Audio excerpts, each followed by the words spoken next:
Hi everyone, welcome back to the Little Art Studio podcast. My name is Ashlyn McKibben and I am here today with Victor. Hi Ashlyn, how are you? Good. AKA VQ. Yeah, okay. So tell us a little bit about you, what you do here in Miami, and we'll get into it. Awesome. So I kind of started my career in landscape photography when I lived in Montana, super randomly. I did not know that about you, actually. Really? No. Oh my god, yeah, that's how I knew you lived in Montana. I didn't know it was with landscape stuff. Oh, yeah. Because my first job in college was taking pictures of drunk people at bars for them to post on Facebook the next day. Oh.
And then that transitioned to just doing content, focusing on video. Okay.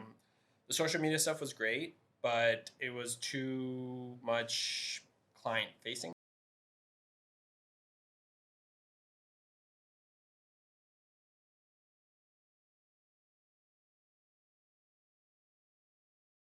Company success also too, which is Oh, absolutely. and I feel like everybody will point fingers at you and be like, wow. Yes. You are the first one to get blamed for anything going wrong. The other thing too is like at that point in time, I don't think people are as meticulous about it now, but at that point in time, like the captions, I remember one client was like, "This caption is not kitschy enough," and I was just like, "What is kitschy?" Dang, so you're responsible for all of the captions and the hashtags and the all that jazz, and I was just like in over my head, did not want to do that anymore, and I was just like, listen, let's just focus on creating the content. We'll do that. Happy to do the storyboarding, and we can get as creative as you want with that, but I just don't want the every single day we're talking and every single day we're talking about a caption that's going on one post, right, and that people may or may not see it, right, like. Yeah, so go back to your company. Let's talk about that. Yeah, so the process of starting that. I'm kind of Guava K kind of came to me while we were both working at Leica. Yep. So in that time, I realized like I wanted to focus more on creating my own projects, and that's kind of what led me to create Guava K. And then about a year after starting that and running it by myself, I approached one of my buddies, Marco Castro.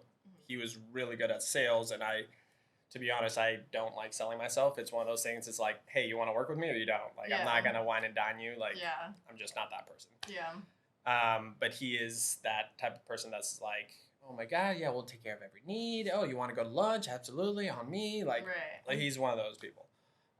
So we partnered up and have been working together ever since, and kind of we're branching away from. Right now, we're focusing on branching away from swimwear and beachwear content. I think that market is just completely oversaturated, and you could throw a rock in any direction, and a photographer would be happy to shoot that for free. Right. So we're transitioning into more medical industry, more corporate, and we're even starting to do government contract jobs now too. Nice. So that's kind of awesome. like the forward march now. Yeah, I've done a few gigs that are in the medical realm, like for Florida Eye Institute, I think was the one that I did a few times. There's been a couple like psychiatric ones I've done too, and it's so random. It'll be like, really good money, and then you show up and you get the job done in an hour, and then they're like, bye. Like they don't want you there any longer than you need to be, and it's actually really nice to not feel like you have to like apologize for not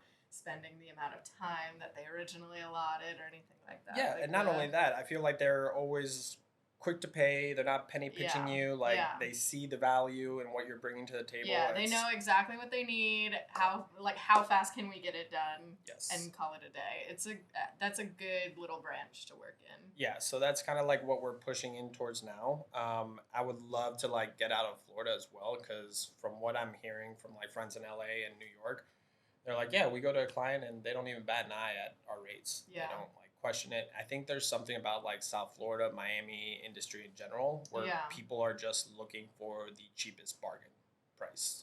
Yeah, that's definitely a huge problem here. I have this conversation with a lot of different fields of people too, and it's everything. It's not just like photography. It's not just like dancers. Like it's literally everybody. Yeah. And I feel like everybody's really cheap, but it's like very hit or miss, because then you've got some people who are like from LA and then they have like their, beach property here, and then they come here and they spend a fuck ton of money and then they go home and, whatever. But yeah, I hear from LA, like wedding photography, people are charging like triple of what I charge. Really? Like this, like nothing, so it's... See, I don't know. And like, I've always had this thought in the back of my head, and I mean, I am of Latin descent as well, but like I feel like the whole Latin community is very bargain and very like just cheap in general. Yeah. And that is the crowd here in South Florida. Like that is overwhelming with like the Brazilians, Argentinians, everyone from South America comes here and like they expect pennies on the dollar. Well, it's super interesting too, because I feel like sometimes the clients that are the penny pinchers about it, I'll get to the house to like shoot their party or whatever that was like made to seem like this very low-key gathering of family they've not seen in a while, and then I get there and it's like this 200-person rager. There's like 5 Range Rovers in the driveway and a whole lineup.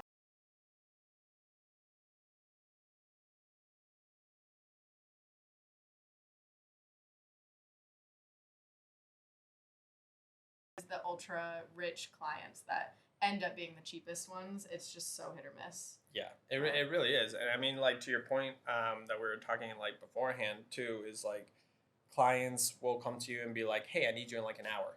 Yeah. And like they're gonna pay you super below the rate, even though they need you like on the spot. Yeah. It's like, okay, well, in normal sense, like this is my day rate, you need me an hour, okay, there's a rush fee for that. Yeah. Like, all these little things. Right. But that just doesn't seem I know, I tell people, like, honestly, my turnaround time, I feel like, is very generous. Like, it's usually, like, a week on small things, and then 2 weeks on bigger things, and, like, 3 weeks on a wedding or something. Yeah. That, to me, is so generous.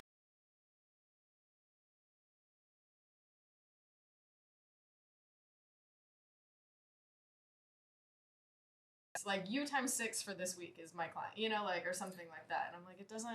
And I tell them, like, well, it'll be an extra this. And like, I don't understand why I can't just have it by the date I need.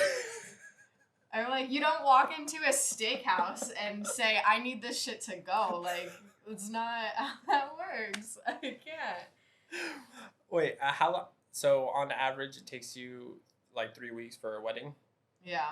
Yeah. I feel like that's completely reasonable. Yeah, I mean, damn. Like, if I shoot through a couple cards, like, I'm sitting there sorting anyways. Like, I mean, how ballpark, how many images do you walk away with from a wedding? Probably like, I don't know, like 500 images. Like, I give them a lot. No, but like what you're calling. Oh, like, damn. I mean, it depends. Sometimes, like, it'll be like 2,000-3,000, I think. Dude, that's insane. Like, and just sitting at a computer, just staring at those images, like, you need breaks, like, you need to walk away from it and stuff like that. Like, people don't understand. It's also, I feel like, because of cell phones, iPhones, and like the instantaneous. Like instant gratification is what we've all become like accustomed to, and that's what people want, and they expect like no matter the difficulty or skill it takes to make something, produce something, they want it right away because like that's what life is now. Instant gratification. I'm curious with your realm of things, like doing social media, like how the instantaneous aspect of it is translated, because obviously the things that you're doing, it's not instant. Right. Well, that's one thing that we really had to like circumnavigate was like showing results. people were expecting results in like a month, and I'm like, that's not how things work. Like performance and stuff and like followers going up, engagement, all that jazz. Like, but also too, I don't think that's the content creator's responsibility. No, well, so no, not anymore. Like that's more when I was doing the management. Yeah. The content, we like to try to get in conversations with if they have a marketing person or a marketing team, we like to be in those conversations because we like to know whether they're running ads with our content. If so, is it working out? What's not working out? What can we do different in order to produce better results? Mm-hmm. And for whatever reason, clients don't seem to see that value, so they don't want us in the room in those conversations. But it's like, the only way we can produce better content for you, like, sure, it looks pretty on Instagram, but is to literally know what's working. Right, exactly. It's like, do you want just pretty stuff to post, or do you want stuff that's going to give you an ROI on your, we want to make sure that the content that we're producing for you is working out in the ways that you want it to. It's not going to work out immediately, but if you have a strategy and plan, a marketing funnel, content funnel, these little stages, we want to make sure that we're hitting on all your KPIs to make sure that we're the right client, or we're the right content team for you. Yeah. And that the stuff is actually producing you money. Yeah. Because if not, what are we doing? Right. How many people do you feel like you shoot for maybe in a month? Well, we have a couple of clients on retainer that we shoot a few times out of the month. Like this morning, we have this one client. They're a commercial landscaper. Not the guy that comes to your house on the weekend, but they do all of Disney World landscaping, hotel landscaping, stuff like that. Yeah. We shoot for them probably 2 or 3 days a month. And then in between there, that's actually the one client that we're still managing social. Just because they're super easy. It's just you're posting about plants, and with AI stuff now, ChatGPT gives me all the knowledge that I need about certain plants and stuff like that. So it's just we're gonna get into that today. Listen, these tools are made available for us. I know. For our lives to be easier. I really need to get on board with the culling aspect of AI, but that would probably help. Yeah, I just feel I don't know, for certain things, I'm nervous to do it. I think I'm gonna start baby with it, with little sessions or something. Yeah, but give it a shot and see how it turns out, because I'm not super familiar with the AI culling software. Yeah. But I feel it's still machine learning, so the more you put into it, the more it'll recognize what you like, which photos you like over other photos and stuff like that. Right. But I mean, that's just paying someone on Fiverr to go through all your photos essentially, but you're getting it for way cheaper essentially. Yeah, it's 2 cents per photo or something. If that, I mean, I'm not super familiar with those prices, but I mean, I don't write an email without using ChatGPT anymore. Damn. Yeah. Hot take. I don't. That's gonna be the bit. That's gonna be the bit. But it's true. I don't copy word for word, but it's a template, it's an outline, a starting point, and then I go in there and add in whatever little annotations, any specific things about the client, but pitching. Right. ChatGPT, get me started, and then I go in on LinkedIn. We have a sales navigator, so I can go in and find out more information about the person, and then kind of fill that in, and off it goes. Fascinating. That's. No, I'm for it. Everybody's shitting their pants over. Oh yeah. AI, But that's just with any new big thing. Everyone was shitting their pants about the internet, and also saying the internet wasn't gonna be a thing. And look at where we are today. I do think it is gonna eliminate jobs, probably for editors, or it's probably gonna cut down the need for editors a lot. Yep. I've been seeing, even with podcast editing, the way that it will cut up multi-camera videos and sync it with the ones and twos Premiere, and everything like that. It's this, Yeah. So. And it cuts out all the silence.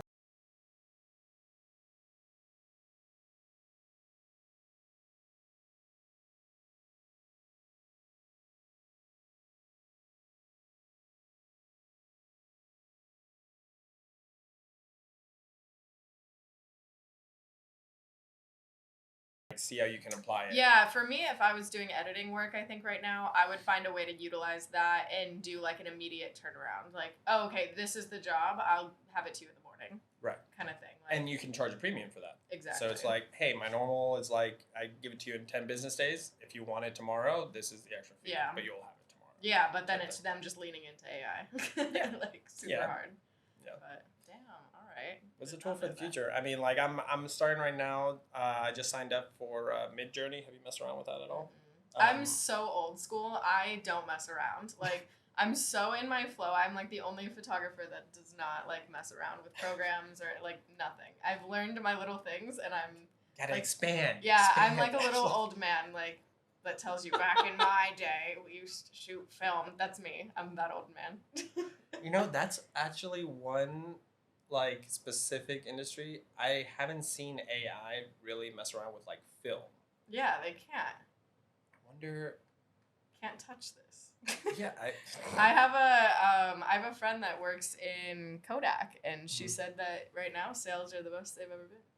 Yeah, everyone is buying film. Kodak like, is killing it. Yeah, like crazy. It was funny. I was in New York recently, and we were walking around with a couple buddies, and one of them that lives there, he was telling me because I had like a Q2 with me. He's like, "Oh man, I wish you could meet like the Leica boys." I was like, "Where are the Leica boys?" He's like, "It's all these super poor dudes that just have M6s and like pay for whatever film they can buy, but they're like on food stamps, but they have their M6 and they would never shoot with anything else. And like that is their film look, and like they swear by it. It's like crazy to think about like how much people love film that they're willing to like starve in order to just have that was me in college. I was starving for film, literally. I was one of the Leica boys, but I didn't have a Leica. I had my grandpa's little Canon. Listen, you're on the Leica train now, so. Yeah, we're doing better. I still don't have an M6, though. So if you're seeing this, Rob Passman. Hook it up, Rob. We both want M6s. We'll, like, promo it on the show. Yeah. I've never shot film in my life, so it'll just, like, be a paperweight for me, Rob, but hey. You need to learn. I'll take photos. Like, no, maybe if you had a free M6... you could learn. No, because then it's the buying of the film, it's the paying for the processing. Dude, do you even know how much it costs to process? I heard it's expensive. It's $20 a roll now at most places. Yeah, to process it. Like, no, thank you. Yeah, I used to shoot a fuck ton of film, and now I'm like, it's got to be so incredibly important for me to shoot it. Like, No, thank you. No, thank you. Listen, I can get away with my digital photos. I have a little film emulator thing. Throw that on there. Oh my god, it's film. It's like the little Fuji camera that has like the built-in. Yeah, exactly. It's like X Pro something. Yeah, I think Gabe has that camera. It's the poor man's Leica. Yeah, it has the rangefinder and everything too. Yeah. It's pretty cute. Yeah, I mean, I guess I got into the Fuji system because it was the closest color science to Leica, but I hate Fuji. Yeah. Like, just the form factor of the camera. Like, I'm actually looking to trade it in right now. But, like, I have the Fuji X-T4. And it just, like, the menu's complicated. There's a bunch of buttons. The baby Q, right? It's like a 35? Or no, am I thinking of a different one? No, this is a crop sensor. Yeah. Well, actually, all Fujis are crop sensor. Except for, like, the medium format one. But this is, like, the equivalent of, like, maybe the CL. Oh, okay. Yeah. Little guy. Yeah. Yeah, I don't know how AI would fuck around with that. There's just no way. It's just such a tangible process. Yeah, because, like... Because AI is kind of fucked, like, painters, in a way. How so? Well, there's, like, a bunch of lawsuits and stuff about AI using, like, imagery from painters, like, on, like, Etsy and, like, people posting their paintings online and stuff, and, like, those getting put into, like, the registry for, like, everything to... Oh, wow. I'm, like, trying to find the words for it. I understand the hand motions. Yeah, I'm, like, for all the audio people, you're just going to have to watch me go like We're using a lot of hands. No, but they use, like, I guess AI uses it as, like, a reference. Right. So it's, like, a lot of painters will see their stuff, and they're like, wait, that's literally my painting, and generated through somebody else's... Shit, I didn't... Yes. Okay. I've been listening to okay, sorry. You're not even listening. This is not for kids. Phenomenal. Well, to that point, I mean, everything that's going on with the writers and actors strike right now, like, it's crazy that the studios are so willing to, like, let go of so many people just to, like, focus with AI. By chance, did you see the new Indiana Jones movie? So there's a lot of Harrison Ford like in his 30s that they CGI'd or AI'd, whatever. That's crazy. It's the first movie I've seen where like I actually believe like that face looks pretty freaking real. That's insane. Like I've seen other things that like okay I can tell. Oh my god, the baby like, in Breaking Dawn, like the Twilight, that baby was CGI. Oh yeah, that was okay. That was ridiculous. That was haunts me. Yeah, no, thank you. That's stuff of nightmares. Absolutely not. No. But how they portrayed Harrison when he was like in his 30s was like wild. I was like, I honestly would have enjoyed the movie more if they would have just had him in his 30s the entire time rather than showing him at like 80 trying to like swing on vines. Right. Just like, okay, you're not doing this at 80 years old. Yeah. Get out of here. But like it's crazy how like these actors like they are trying to protect their faces, but with all the information that's online, with all the movies and TV shows. Oh my god, how do you like take everything? How do you copyright your face? Yeah, no. Like you remember those little videos I used to make where like I superimpose my face? Yeah. Like that app is no longer around because I guess they got in trouble for using celebrity like imagery and videos and stuff like that, and that's why I don't do it anymore, unfortunately. But like that days. Like that app has my face. I don't know what they're doing with it. Yeah. I never read the bylaws. I just like, yeah, terms and agree, whatever. Well, yeah, it's like the whole like unlocking your phone with your face too. Like there's so much data, and everybody's always just like they're all shitting their pants about like, oh, the government's watching you. I'm like, bro, you open your phone with your face. Yeah, like, the government's had your face for years. Like, stop. You have a social security, like, it's fine. No, there's cameras on every street corner. Like, your face is everywhere. Like, don't. But that's also too. It's been translating into like the music realm as well, because I just saw a thing the other day and I literally thought it had happened. I thought like Harry Styles covered a Taylor Swift song and I was like, bro, that's crazy. And then it wasn't. It was literally AI. And it was like his voice, but like singing her song. How the fuck do we get around that? I have no idea. Like, I feel like the next 10 years are about to be really interesting. No, it's going to be weird. I mean, have you listened to Diary of a CEO podcast? They did an interview with one of the head guys at Google working on AI that he ended up quitting. He's like, this is not what we intended AI to be. Oh, I heard about that. Yeah, I did hear about that. Dude, that podcast, like, left me shook for a couple days because I'm just like, where are we going in the world? Like, from his perspective, it was like AI is going to be like the nuclear war for humans, which is so frightening to think about. But at the same time, it's that's scary from the guy who was like heading it up. Yeah, yeah, exactly. One of the guys that created AI. Yeah, like, I just got done saying I'm not scared of it, but now I'm like. Well, the thing is, like, it's hard to not think of the bigger picture, but at the same time, it's like there's very little that the day-to-day person like us can really do about it. So it's like might as well just lean in. Right. Like lean in, use it as much as you can as far as like to propel yourself forward if you can. Right. And you know, if Armageddon comes, but like the day-to-day person, there's not much we can really do about it. I'm pretty confident that, you know, AI is never going to shoot your wedding. So I feel pretty safe with that. Yeah, no. They have these robots now. Yeah. That they roll around and like they can just like be snapping with like they don't even have to have a camera. It's like the face with like two lenses and like it's like their eyes just follow there.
much as I know the process of it, it's also like, okay, we also have to like save some money on the side to like do that. But if you're able to budget that, like Facebook marketing is unparalleled, honestly. I feel like you've done really well, like keeping up with all of the trends in social media. Like out of everybody I know, photography wise, because I feel like a lot of us get like really stuck in our ways and stuff. I feel like you're like very adaptable to everything that's going on. Like I see Victor doing his reels and all of his like vertical video and his fucking FPV drone and like all this shit. I'm like, all right, dude. Like I don't know. There's a lot of photographers like myself that will just post their post and move on with life, you know. But I mean, 100%. To be 100% honest, it's just because I get bored. Yeah. And like I need to find a new thing. Like that's the ADHD. Yeah, it's real. A new hobby. Real. It's real. I just need something new. Just in the yard with his drone. I mean that actually was the main reason why I switched from photography to video, was because I would get bored editing basically not the exact same photo, but it's like the exact same edit per, 15 to 20 to 30 images across the board. I'm just sitting there going through the paces. Whereas like with video, I can be a little bit more creative. Each piece is a little bit different. Or like I just have to edit one piece that's one time. I don't have to replicate it over multiple pieces. Yeah. And that's what kind of drew me to video in the first place. Just that it was constantly different.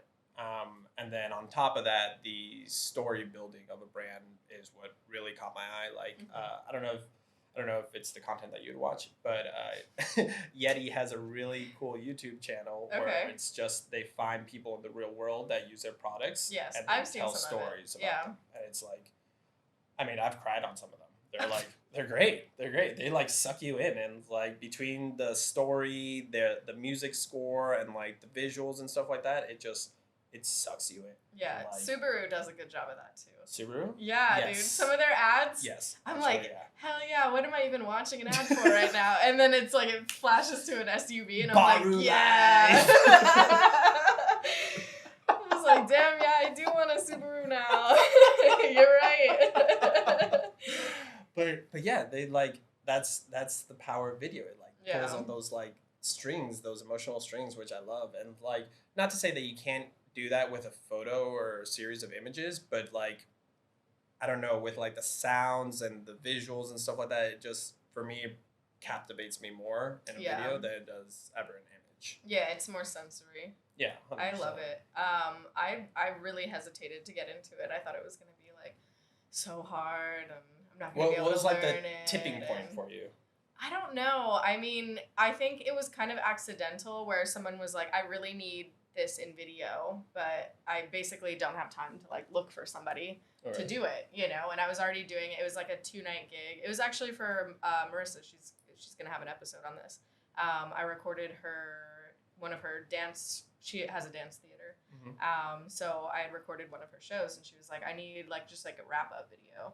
I was like, okay, I think I can do that, you know? So one of the nights I recorded it and like put it together, and I was like, oh shit, this is really cool, Yeah. So then I go.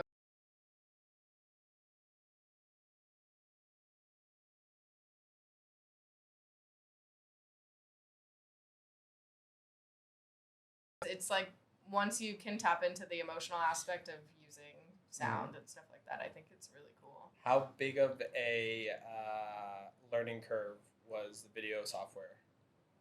Like, honestly, not that bad, in my opinion. Okay. Yeah. I feel like it's Adobe, so it's like Adobe to Adobe isn't that bad. I think learning the kind of like how to do it fast is what it's like, okay, is a little bit harder, where I'm like, I need to do this quick. And that's what I've been working on. I'm trying to get it to where it's like, if I go shoot a video, I want to be able to turn it around, and not sit here and work on it for a month. And, but. Do you find that those types of projects that do take like long periods of time, do you get to a point where you're just like uninspired to finish it? Yeah. Yeah. I think I get overwhelmed by it. Yeah. Cause I did like almost a 20-minute wedding video. Shit. And I was like, that's a crazy long wedding video, dude. Yeah, well, some of them are like 40 minutes. What? Yeah, dude. What? Yeah.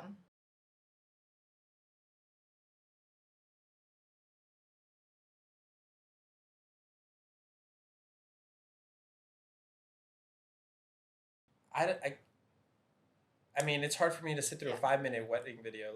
Well, yeah. So, but those same clients, they get like the little trailer. They get like maybe the 1 minute cut for social media, and then maybe like a 5-minute trailer, and then they get like the long format where it's like the whole thing. I can't imagine editing that. Okay, but in that 45-minute wedding documentary, like I'm trying to think of. It's like the speeches, the vows, like it's like all of those. So they really record drawn those out perfectly. Okay. Some of them look like movies. Like they're like, I don't know. It's intense. I have to check these out. It's intense. Yeah. But that's a lot for me. To think about editing a 45-minute video, I would outsource that. I would never do that. But myself. I mean, like if you're recording a lot of the vows and the speeches and stuff like that, that's just like, you have camera on, person talking. It's like that's it for those 5. Yeah, 3 minutes, usually like 2 cameras and they kind of switch back and forth. Yeah. Okay.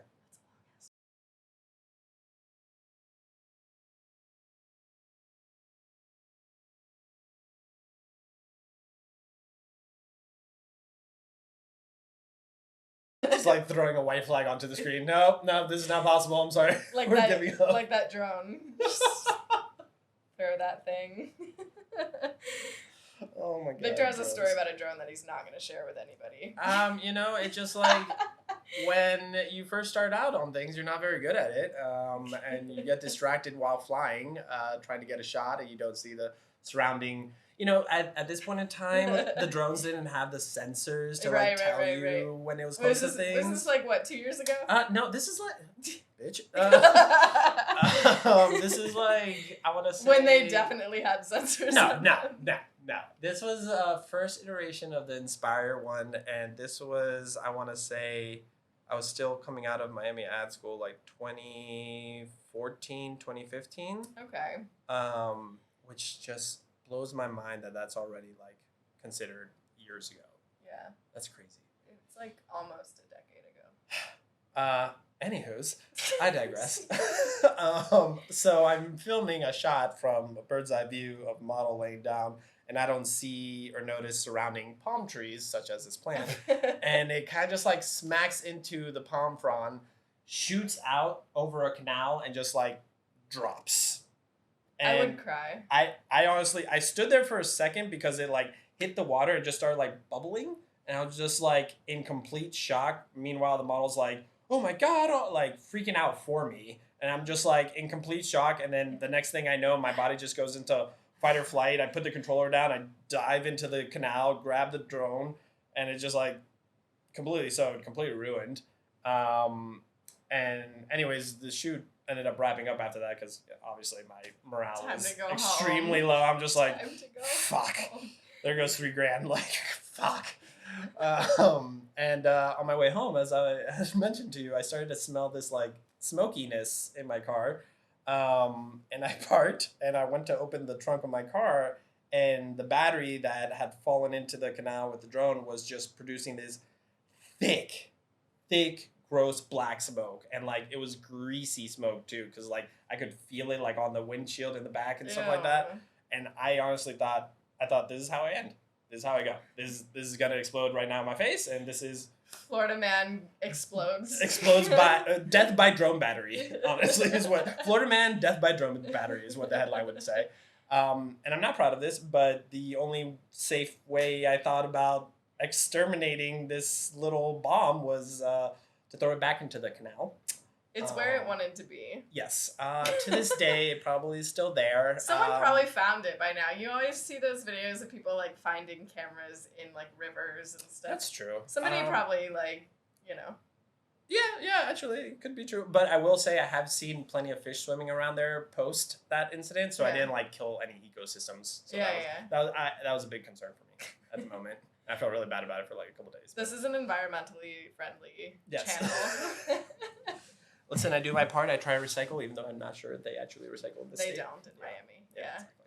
They throw it right in. I've watched my building, like the recycling bin. They take it and throw it into the trash. Same pile. Yeah. And I'm like, why even make us walk to the other place? I don't even bother anymore because I watch them throw it away. But yeah, that is a huge problem. But speaking of drones, so you have an FPV drone. Yes. I want one so bad. I just stepped out of the simulator. Mm-hmm. So like I put in a bunch of hours just like flying here at my desk like with a simulator. Oh, I didn't even. Yeah. Yeah, no. Yeah. No. Everyone says it's super hard. Yes, and it's like you can fly it in normal mode and it's pretty simple, but like in order to get like the cool shots, quick stuff like that, like you gotta throw it into sport or manual. I have not put it into manual. I'm not there yet. Yeah. But like sport mode, I can get some pretty cool shots with it. And the very first flight that I did was very recently, actually, in the Bahamas. There was this palm tree park. Oh, I saw that. And like just flying through there, I only crashed once, but it wasn't bad because this drone, it's nice because it has guards on the propeller. So like it just fell down to the ground, and then it actually has a turtle mode. So like if it's upside down, it flips itself over. And so I found it in the brush and good to go. Oh. But it's really they're cool. super small too. Yeah, they're tiny. I would and say. they're not that expensive. That big. It's like, well, so yes and no. Yeah. Like just buying it, I think it's like $700. Right. But like then I would suggest the other controller that's not the motion one because I could not figure that thing out whatsoever. Like my hand would move and like the drone would just freak out. So I like the normal like stick ones. Yeah. The controller is like an extra $200. Then you need a couple batteries, another like 75 battery, the ND filter. Like all in all for that FPV drone, I think it came out.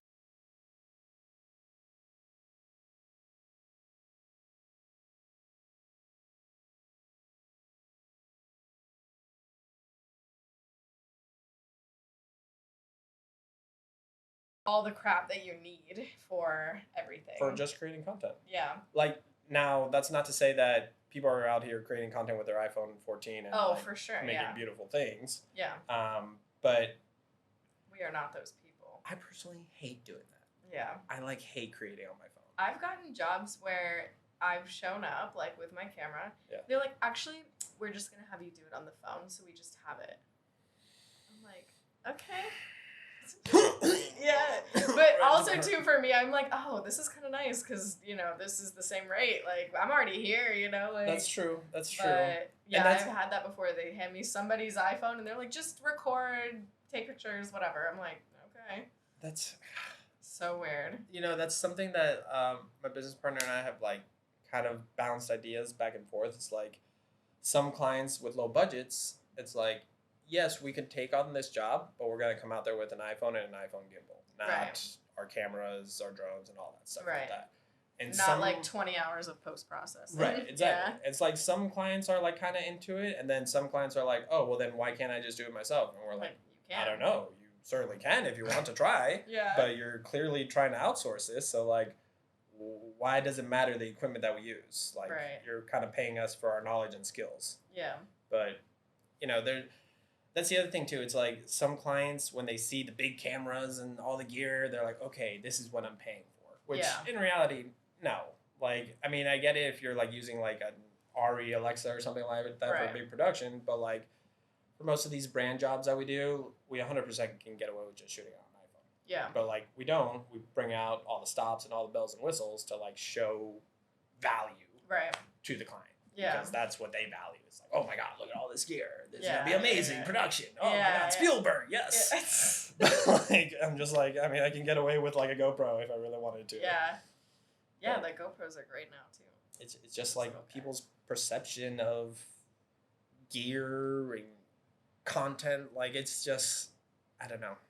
It's skewed our industry substantially. Yeah, there's times where I'll just have either like a reflector or like one little light or something like that. And there'll be a photographer like next to me that's got like two lights, the reflector. And like, he's just like, he's running around. And I'm just like, holy shit. I'm like standing next to him, like doing the same exact kind of job. Like it's always the quinceañera ones. Yeah. Those photographers. Those quinceañera photographers are wild. They try to go like ham. Oh my God. Yes. And I mean, some of them, they charge a lot of money. So I guess if, you're paying them that much, they're going to do the runaround. But are they not just producing the same thing you're producing? Like, you don't need all of that. Yeah. But it's just value in the customer's eye. Yeah. Like, I've literally seen my clients kind of look at me funny when they look over. Like at Vizcaya, I'll shoot there and like it'll be like a Sweet 16 or something. And, there'll be one of those like big quinceañera dresses and, lights, camera action. And you know, 2 assistants and the hair and makeup artist and all this stuff. And I'm like, holy shit. And they're looking at me and I'm just there with like my one little Godox and like my camera. And I'm like, what's up? You know, it's fine. All that you're seeing over there, we're going to grab it all right here, like, too. That's a mirage. We're going to do the same thing, I promise. Like, it's literally, it feels like a fever dream when I watch that happen next to me sometimes.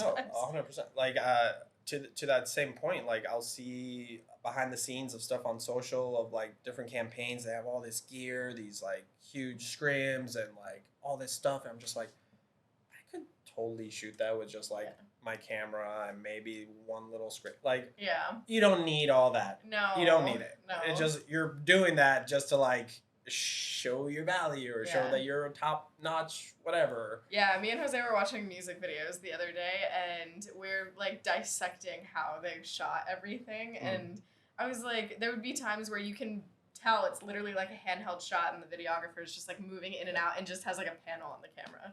And that's it, like just one little panel and they're in like a bar or something. It's easy. Yeah. Not everything is super, super over the top, but it's cool. But it's like, it's like catch-22 because like if you want to get those bigger jobs, these clients, they expect like you're gonna pull out all the stops, pull out all the gear and stuff like that. But then they also like penny pinch you at the same time. It's like, well, what do you want? You get one or the other. I know, The other thing too, and I don't know if this is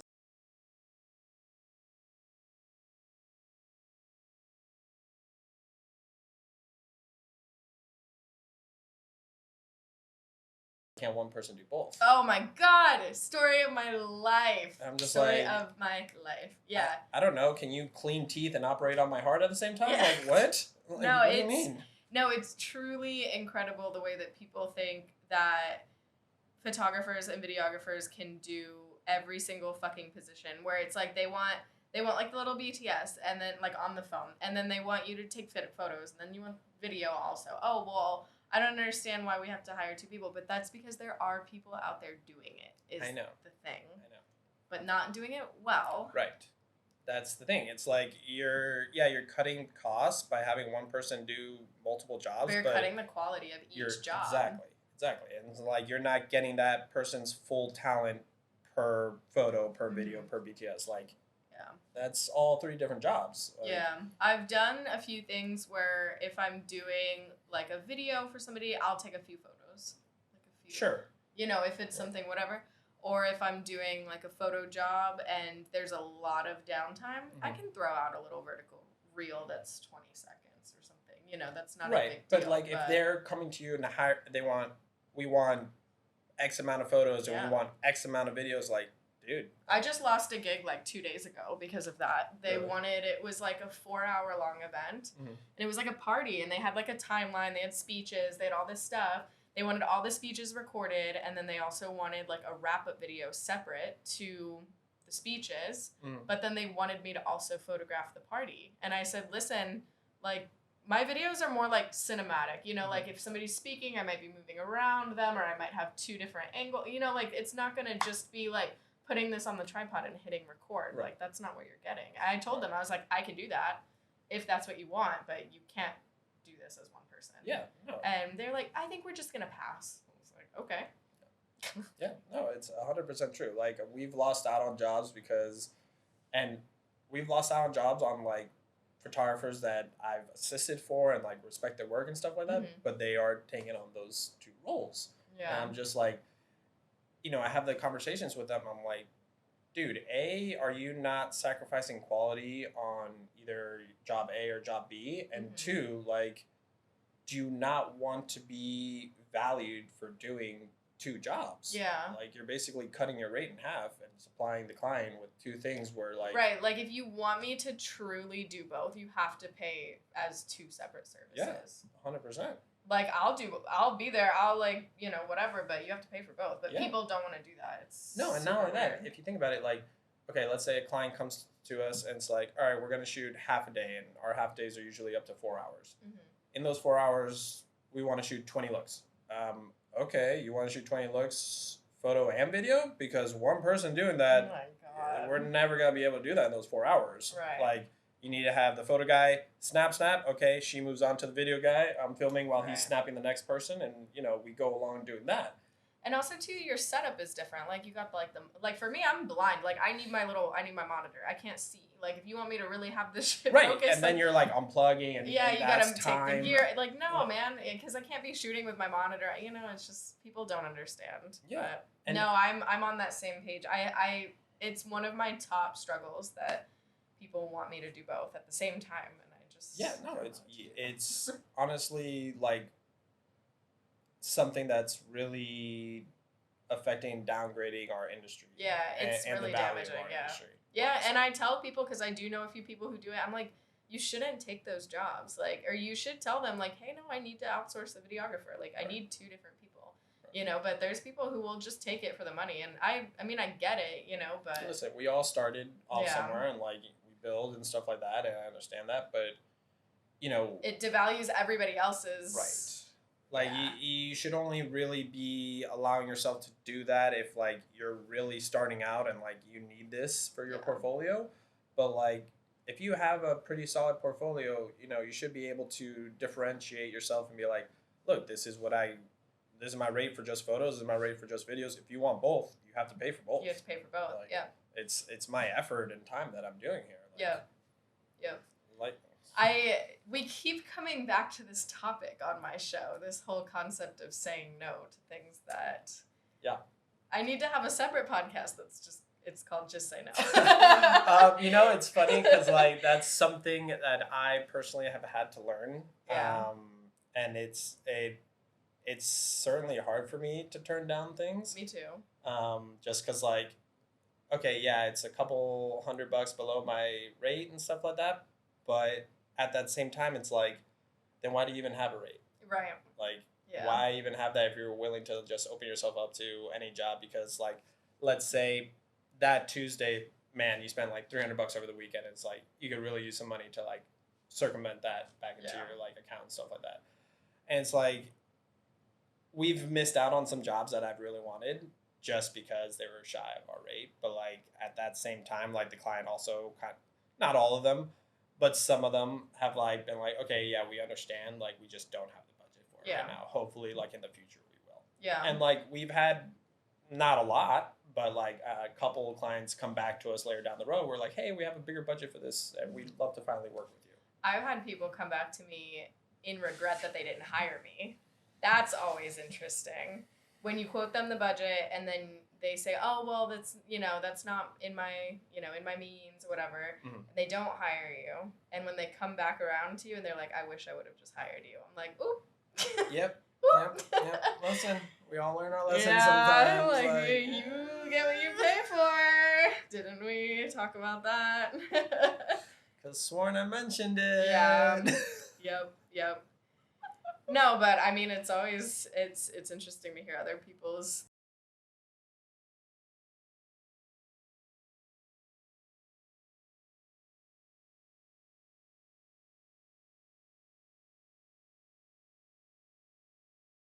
when I was only doing photo. So, actually, we were just talking to a company. They basically partner up with real estate agents across the U.S. and create like videos for them and stuff like that. Yeah. They're like, oh yeah, so like typically our shoots are about like 4 hours. Like you don't have to do any editing, but like you'll probably have to go and visit like 4 or 5 different locations, get B-roll of the interview that time. They're like, yeah, we pay our people $500. I was like, for 4 or 5 different locations? What? Like that doesn't cover my gas, dude. Yeah. Like, what do you think? Like, who are you hiring for $500 to go out for 4 hours, drive to multiple locations all throughout Dade, Broward County, like not like down the street. Yeah. And it's like sometimes one location driving from one to another can take an hour. Oh, easily. But he even mentioned, he's like, oh yeah, maybe one of the realtors wants to go like on a helicopter ride over South Beach. I'm like, what? You have a budget for a helicopter? Yeah, but you're paying $500 for like what? Yeah. And I'm just like, I don't know who they're getting to like film this stuff. Like, I hope you're hiring high schoolers, because like, I mean, shit, they don't have rent to pay, and like, yeah, I'm sure they need their portfolio. Yeah. But like, I don't know what adult you're hiring that's okay with just receiving $500 for that amount of effort. That's insane. And they were like, oh, and you have to coach the like on-screen talent, make sure they're like. I'm just like, what? That's like second shooting rate. Like that's like somebody getting in the car and like just whatever they turn in, not the full responsibility of the production. I'm not. Yeah, exactly. Like I'm the producer, I'm the videographer, I'm the like travel guy, like driving this dude around. Like what? No, absolutely. Like, in what world? Yeah. In what world? Like that blew and my it's mind. crazy too because real estate is just such a wildly like wealthy industry too. Yeah, especially right now. Like that shit is blowing up. Like it's crazy. Insane. And like. Well, that comes back to the rich not paying. That's what did I don't remember if it was like a movie quote or something, but like something's coming to mind right now where it's like the rich stay rich by never like spending their money or like by always like finding the cheapest route or something like that. But I'm just like, dude, it's the worst. Like, I think it makes you look silly, in my opinion. Like if you're very visibly wealthy, or if you have this like big business and you're not willing to invest into your marketing or invest into your content and your visuals and all this stuff, I think it just looks like imagine if Beyonce wasn't doing the visuals that she's doing.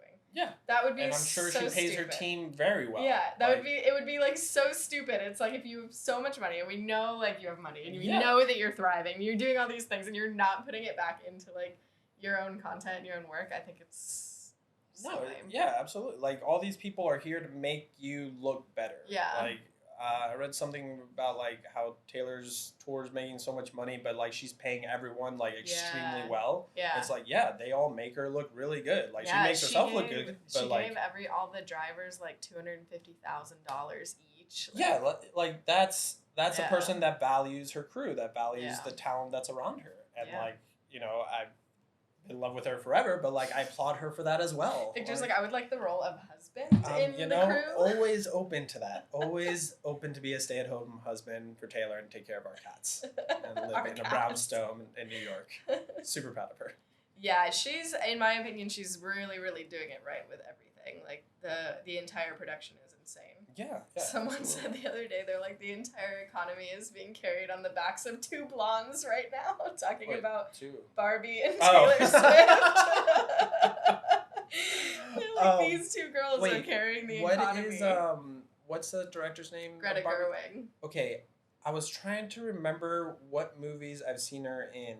That she's like really funny. I could not. I just saw some bits of that the other day. I just know her other one that she directed was Lady Bird. Wait, is that the one with the blindfold and? It's like an indie film. No, okay, no, I'm talking about. But she's in movies. Yeah, she was an actress before she was a director. Yeah. Okay. Yeah. Because I when I looked her up and I was like, oh, I know this person. Yeah. Like I've seen her in a bunch of stuff, but like right now it's not coming to my head what I've seen her in. But like I always remember when I did see her, like she was always really funny, so it makes sense that her movie was like complete success. Like, I actually have not seen it yet. I know. Wow. I know. I also haven't. Anti-women. Oh my gosh. Couldn't be further from the truth. No, I haven't really been enjoying going to the movies. I never go to the movies. Ever. I think I said when I was watching Barbie, I was like, the last time I saw a movie, I think literally was like when Hunger Games came out when I was in like high school. Like, that's been a minute. I never go to the movies, but I did go for Barbie. Well, I was out of town when it first came out, and I just haven't been. And like I just like watching movies from the comfort of my home. Yeah, now. It's understandable. I think this was cool because learning about filming and all the production and stuff that goes behind it, it had a really, really cool way of being filmed. Like the sets and everything, the way that it was done, it was like very manual and stuff. Yeah, the fact that they had a shortage of pink paint is absolutely hilarious. Yeah. That's amazing. Yeah, they weren't allowed to use like black on the set. Like everything was painted like a very specific way. It was cool. Yeah. No, I need to watch it, especially because... That's big budget shit right there. My homeboy Ryan's in it, so I have to support. I didn't think I was going to buy him as Ken. I did not think I was going to buy it. But? He ate that up. Yeah. He ate it up. Dude, Ryan's very much on par with Taylor in the sense that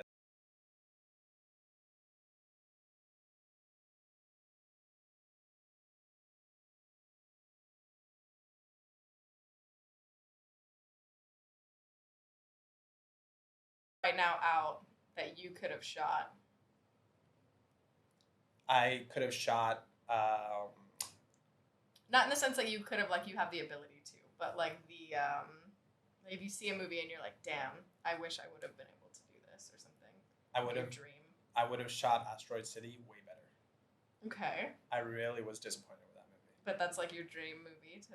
I really like the way Wes Anderson shoots his movies. Okay. The symmetry and everything like that, and I mean, I'm part of the like 100,000s of people that feel the same way, whatever. Yeah. His like creativity and his color schemes throughout the movies that's not like natural color, I think is really cool as well.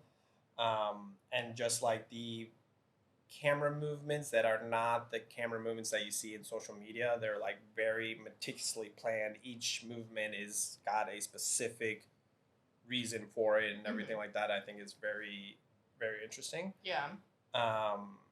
And that's really the only movie I can think of that's in theaters or that was in theaters. Like I mean, I would love to shoot like a Guardians movie, but like I know nothing of CGI and like any of that stuff. Like I don't think I could film or that I'd want to film a movie with so much CGI, even though I feel like that's like a normal thing now. Like I would. Would you ever attempt to learn? Of course. Yeah. Yeah. You have like an ADHD bender one day. Like... Yeah. I've gone through rabbit holes. Like I've been on YouTube late at night, just like watching crap about CGI and stuff like that. But like, even though it would definitely be a higher budget, I would actually like to go to specific places around the world and like film in actual locations and not just like a green screen type situation. Like, yeah, that's cool, but like. Yeah, if you like is it a higher budget to actually go? Yeah, because you're, I guess. Think of it, you're traveling, gear, people, stay, all that shit. Like, where CGI is like, we're in buttfuck like Asia now. Couple guys in a room sitting around a computer. Yeah, exactly. Like, I mean, I remember for reading about like the Avenger movies where it's like most of those actors didn't even film together. They just like film the green screen and oh my god, it's so weird when they're like, yeah, we met for the first time, and like after the movie. Yeah, which I'm just like, so you guys are literally just talking to no one and somehow reacting to what they're supposed to be saying to you. There's a movie, I cannot remember the name of it, but it's an animated film that Netflix did, and one of the actors, he was on a podcast and he was talking about how at the premiere they all met for the first time, and because they did the voice recordings through COVID. And he was like, yeah, we're all just sitting in our closets doing the voice recordings for this movie. Damn. I was like, what? Yeah. like for Netflix. Like not even in a studio or anything. They're all just like in their house. That like is crazy. That's the crazy thing about it. It's like, I mean, to that point where, Hollywood's just trying to cut costs and just like make the producers and owners of the studios richer and richer. Like so much money. Yeah. What are we doing? What are we doing? So we were talking about OFTV. Well, this has been a good therapy session. Oh, yeah. Talk about that. No, we don't need to. No. That's fine. Yeah. I mean, I feel like this has been a good therapy session. So what is next for BQB? Well, the next little project that I'm working on is the GCC, Guava Cake Club. And we have realized, or I have kind of realized that there's a space for a clothing line by creators for creators. Yeah. Type situation. I agree with that. Like I wear, like, I mean, we have our shirts that we made, but like the shorts I wear on set are usually like Lulu shorts, just because it's hella hot here and, breathable and stuff. But I feel like we could design something with a little bit more purpose for the creator as far as utility of the shorts, whether it be like a little pocket for like a microfiber or a little pocket for an SD card, like something along those lines. Yeah, not cargo pockets, but I love me some cargo pants. No, we're staying away from those. Utilities. Like, make a pair of cargo pants for me. But like our other shirts that we made, our green shirts, during swim week and different places that we've worked at, a lot of people were like, oh my god, that's cool, like logo design. And it's like they love the name and stuff like that. So I think we're right now in talks with a couple people through Alibaba to see if we can get some samples made and kind of create a little line and see what it grows. Cute. Yeah. That's cool. Yeah. I'll have a shirt for you one day. I like that. Yeah. I got you. I know. I need shirts. I need some art studio merch. Yeah, absolutely. Dude, yeah. I would make little shirts for the podcast too. Yeah. Like each guest that you have on here. Like, oh my God, that'd be so cute. Free marketing? Yeah. All right. Just saying. I know a guy. Yeah, you're good at this. And then my last question I like to ask everybody is, what are you listening to right now? As far as music. What do you like to edit to? What do you like to work to? What's your most listened to at the moment?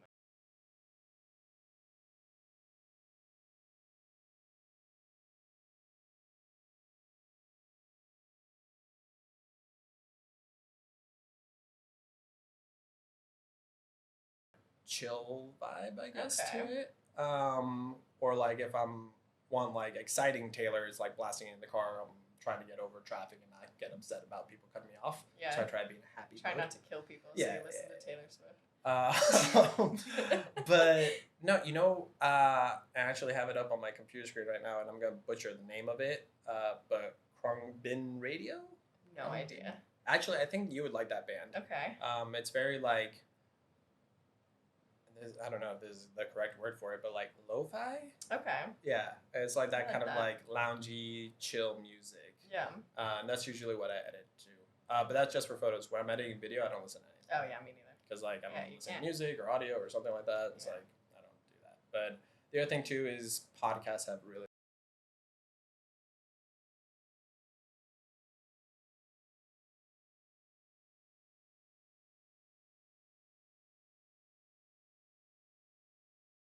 Not listen to it. I just listened to, they did an interview with the girl. Did you ever see the movie Molly's Game or have heard the story of it? Mm-mm. So it was a girl that got into basically creating her own poker game with like the 1%ers of the world. Yes, I have heard of this. Okay. Yeah. And then she got like fucked over hardcore. Yes. Yeah. So I just listened to her story and like I had seen the movie, and the movie is just over traumatized, whatever. Mm-hmm. Her story, literally, I was driving down to Key Largo and like I heard the first half down and the second half back, and like it was a roller coaster of emotions. Damn. Like from How long is that interview? It's like an hour and 45, almost 2 hours. Nice. But it's like jam packed with like her life and like the struggles that she went through, and like she talks about how she at one point some guy showed up at her house, like stuck a gun in her mouth and like forced her to give part like her takings to like the Italian mafia and shit. And like how that changed her perspective in life. This is all in like her early 20s, like this is happening, and she's making like $4 million a year and stuff like just from hosting poker. Right. Like it was just like a crazy, such a rise to such a dramatic fall, and now she's like evening her life out. Yeah. But it was very inspirational. Like easy listening. Yeah, you know, with easy just, driving content. Yeah, just have like a pack of consume. tissues in your car, whatever. That's fun. That's Damn. fun. All right. Yeah. I like that. Well, thanks for being on. Thank you for having me. This is a good little sesh. Yeah, I'm happy we were able to do it. Yeah, me too. You're hard to track down, even though you live 5 whole minutes away from me. You know, now you know where you live. Well, anyways, once again, you guys, this has been the little.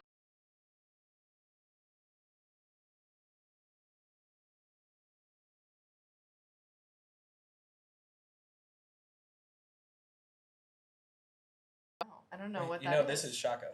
Like shakas? Like what? Just your pinky and your thumb. There you go. Like this? Shakas. Okay. I discovered this is a mini shaka. Oh, I can't do that with my hand for sure. So we'll do this one. I will catch you on the next one. Bye. Bye.